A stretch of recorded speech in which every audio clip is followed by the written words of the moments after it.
How's it going? Welcome to my video. So this video is on an issue that I've been having with my car for, I'd say, quite a while now. It's sporadic, but this afternoon it kind of conked, it kind of, went out on me. Went out on me. So I was driving the car fine, no problem. I started up this morning, no issues whatsoever. Took it, about 10-15 miles, from one place to the next, and went shopping a little bit, parked at the parking lot, came back out, tried to start the car, and nothing happens. So, it's daylight out, and I'm like, what's the issue? Because it was driving fine, it started up fine. So let me give you guys a backstory on this. I have had starting problems, and these are sporadic starting problems from way back. I'm talking about like nine months. All right, like once a month, once every 2 months. What would happen is, I would park my car and try to start it, and the car won't start. So for most of the time, I'll get out, check a couple of things, see if the terminal wires are loose, and if, sometimes they're loose, sometimes they're not loose, and sometimes I'll just turn it a little bit just to see if it made a difference. And then I'll start a couple of times, and for the most part, it would always start. But today, nothing. I tried doing the same thing. I got out, see if, I could do the same thing that I did before by turning the terminal, the battery terminals, hoping that I would get the same result, but nothing happened. So my other thought was, maybe I had a dead battery for whatever reason. Maybe the battery, was no good. But strange thing is, all the, the battery works. I checked the lights were strong, the headlights were strong. Checked the fan, blower motor works. Everything worked. So I was, trying to figure out what the problem is. I had somebody, I asked somebody in the parking lot to help me jump the car. And when they put cables to it, nothing, just one click. There's just one single click, and nothing else. I mean, all the lights on the dash work. There was no issues with anything else except for the fact that the car won't start. So, at that point I was thinking, it could be a fuse, it could be a relay, it could be the brake switch, any one of those things. But I did go and try to try to play with the brake switch a little, see if that worked. It didn't work. I'm pretty sure that wasn't a problem. Most of the time that's not the problem, and that has never been the problem. It's not the problem. So I was thinking maybe it could be a relay or a fuse.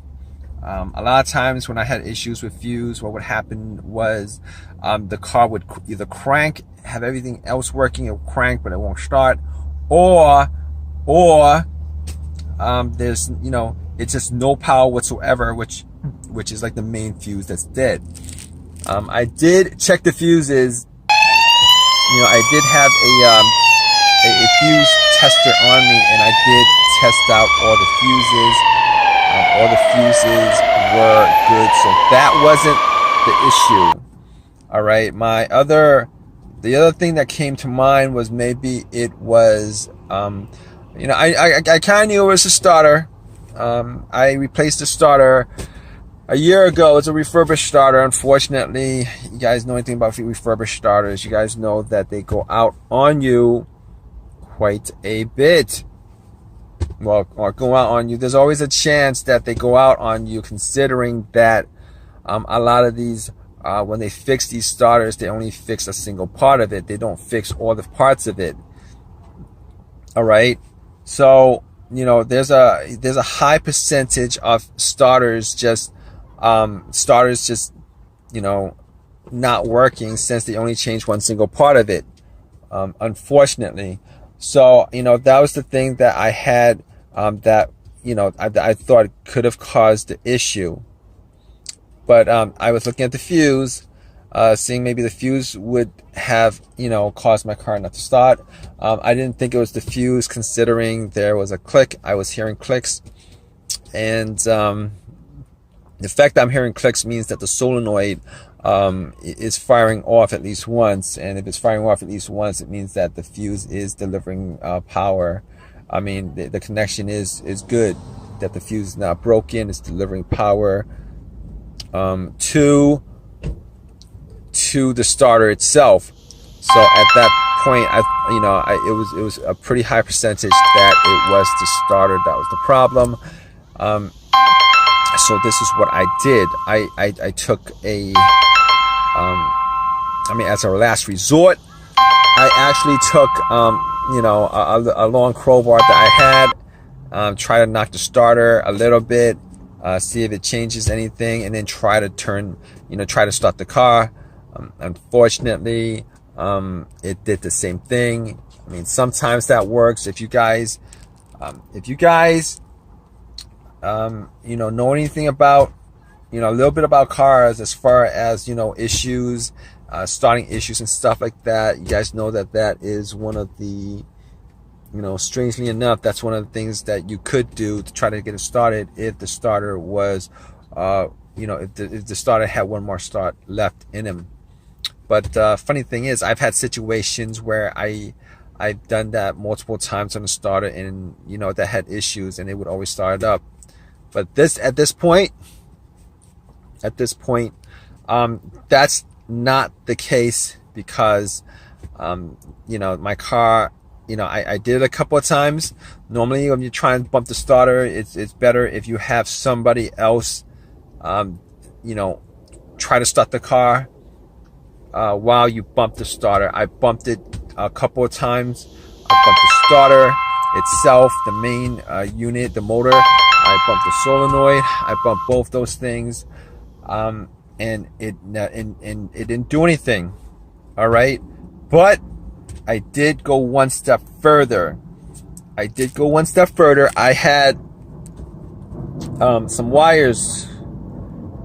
I had some wires on me. So what I did was I tried hooking up, the positive. If you guys don't know how to do this, don't do this. I tried hooking up the positive, hooked up the wire to the positive terminal of the battery, and I actually tried to, start it, bypassing the relay and all that stuff, just to see if it did work. What you do is you touch the, I believe you touch the positive and the, there's 3 terminals on there. There's a positive, there's there's one that goes to the solenoid, and then there's another one. I touched those 2 terminals, and unfortunately nothing worked. It didn't work. So that's my situation as far as the car is concerned. And you guys are still with me. Just let you guys know what the issue was. The starter actually died on me, and I had the starter swapped out, and the car started without problem. I didn't even mention the alternator being like one of the things on my list that I'd have to cross out. Reason being is that the alternator, here's the thing with the alternator, that alternator only dies on you if the car is on. If the motor is on and the alternator dies on you, and the car won't start after that. You know that the alternator was the issue, and it won't start because the battery's drained, because the alternator's not charging up the battery. So I mean, that's the difference between the car not starting, no start as far as that's concerned. And if it's a dead alternator, you can actually put cables on the battery and start up. And once you take the cables off, it'll probably die out. It might die out. It might die out slowly, but it'll die out. So that's the difference.